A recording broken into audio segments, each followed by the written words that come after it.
বন্দিশালা পরিদর্শনে কি কি পাওয়া গেছে আর কি যাচ্ছে এখন পর্যন্ত? এখন বিচারিক যে প্রক্রিয়া তাতে আয়নাঘর নিয়ে নতুন কোনো বিস্তারিত তথ্য জানতে পেরেছেন কিনা আপনারা? 10 থেকে 12 ফিটের একটি কক্ষ, তার মধ্যে আরো 6টি কক্ষ দাঁড়িয়ে আছে। এটি 10 থেকে 12 ফিটের একটি কক্ষ, তার মধ্যেই আরো 6টি কক্ষ বানানো হয়েছে। প্রতিটি কক্ষের আয়তন 2 ফুটের মতো। এখানে একজন মানুষকে রাখা হতো। আমি যদি একটু চিত্রগুলো দেখাই, এখানে এতটা ছোট ছোট কক্ষ যে এখানে ছোট্ট একটি কক্ষে আবার পাশেই ওয়াশরুম। এই চিত্রগুলো এখানে ট্রাইব্যুনালের যারা বিচারপতি, বিশেষ করে প্রসিকিউশন, আসামি পক্ষের আইনজীবী, তারাও দেখেছেন, পরিদর্শন করেছেন।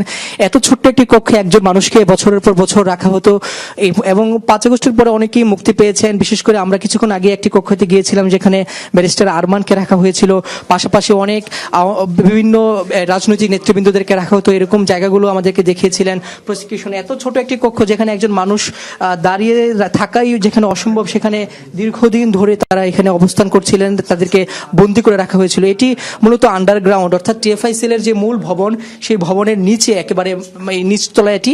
পাশাপাশি উপরে আরো অসংখ্য কক্ষ রয়েছে, আমরা সেখানেও গিয়েছি। কিছু কিছু কক্ষ আমরা দেখেছি যে 2 ফিটেরও কম, সেখানে এরকমও চিত্র আমরা সেখানে পেয়েছি। পাশাপাশি একটি কক্ষে এখানে ওয়াশরুমও রয়েছে, আবার পাশাপাশি থাকারও জায়গা, অর্থাৎ আপনি বসলে ওয়াশরুমের যেই পরিবেশ সেটি আপনার গায়ে লাগতে পারে, এরকম পরিবেশ রয়েছে। তবে এখানে প্রসিকিউশন থেকে বলছে যেহেতু গুমের মামলা আন্তর্জাতিক অপরাধ ট্রাইব্যুনালে চলমান রয়েছে, সেখানে সাবেক প্রধানমন্ত্রী শেখ হাসিনা সহ 17 জনকে আসামি করা হয়েছে। সে মামলায় 10 জন গ্রেফতার রয়েছেন এবং 3 জন পলাতক রয়েছেন। এই মামলাটি মূলত যাতে বিচার প্রক্রিয়া, যাতে ন্যায় বিচার হয়, সুষ্ঠু বিচার হয়, সেই জন্যই মূলত প্রসিকিউশন থেকে ট্রাইব্যুনালের বিচারপতিদের কাছে, ট্রাইব্যুনালের কাছে আবেদন করেছিলেন যে তারা যাতে সশরীরে এসে এই জায়গাগুলো পরিদর্শন করে দেখেন এবং একটি মেমোরান্ডাম অর্থাৎ স্মারকলিপি তারা যাতে তৈরি করেন। এবং আজকে আন্তর্জাতিক অপরাধ ট্রাইব্যুনালের 1-এর 3 জন বিচারপতি এখানে এসেছেন। প্রসিকিউশন টিমের যিনি চিফ প্রসিকিউটরের সঙ্গে অন্য 4 প্রসিকিউটররা রয়েছেন, তারাও এখানে পরিদর্শন করেছেন। পাশাপাশি আজকে গুমের মামলায় অভিযুক্ত যে সেনা কর্মকর্তা যারা তৎকালীন র্যাবে কর্মরত ছিলেন, তাদের যারা আইনজীবী রয়েছেন, তারাও এখানে পরিদর্শন করার সুযোগ পেয়েছেন এবং গণমাধ্যম কর্মীরাও এখানে এই যে পরিবেশটি রয়েছে সেগুলো দেখছেন। কিছুক্ষণ মধ্যে আমাদেরকে চিফ প্রসিকিউটর আনুষ্ঠানিকভাবে ব্রিফ করবেন যে তারা এই যে টিএফআই সেল পরিদর্শন করেছেন, তারা কি কি পেয়েছেন, কি কি নথিভুক্ত তারা করবেন এই মামলার, বিশেষ করে ডিজিটাল যেই প্রমাণাদি সেগুলোই মূলত এই মামলায় আজকে তারা এখান থেকে সংগ্রহ করছেন।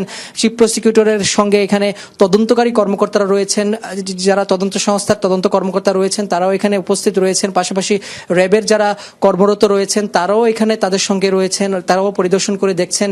মূলত 5 আগস্টের পরে এই জায়গাগুলোতে নানা রদবদল বা সংস্করণ করা হয়েছে। আমরা দেখছি দেয়ালগুলো ভাঙা আছে। তবে চিফ প্রসিকিউটর বলছেন হয়তো এই ভবনগুলো সবসময় রাখা সম্ভব নাও হতে পারে, যে কারণে এটি যাতে ট্রাইব্যুনালের বিচারপতিরা সরাসরি দেখে এই বিচারে, যাতে করে এখানে বিচার যেহেতু চলছে তাদের সরাসরি দেখার একটি প্রয়োজন অনুভব করেছেন বলেই মূলত চিফ প্রসিকিউটরের কার্যালয় থেকে আবেদন করা হয়েছিল এবং আজকে তারা এখানে পরিদর্শন করেছেন। কিছুক্ষণের মধ্যে আমাদের সঙ্গে আনুষ্ঠানিকভাবে কথা বলবেন চিফ প্রসিকিউটর আমিনুল ইসলাম। রবি, ধন্যবাদ আমাদের সঙ্গে যুক্ত থাকার জন্য। নতুন কোনো তথ্য পেলে নিশ্চয়ই আপনার সঙ্গে আবার যুক্ত হব।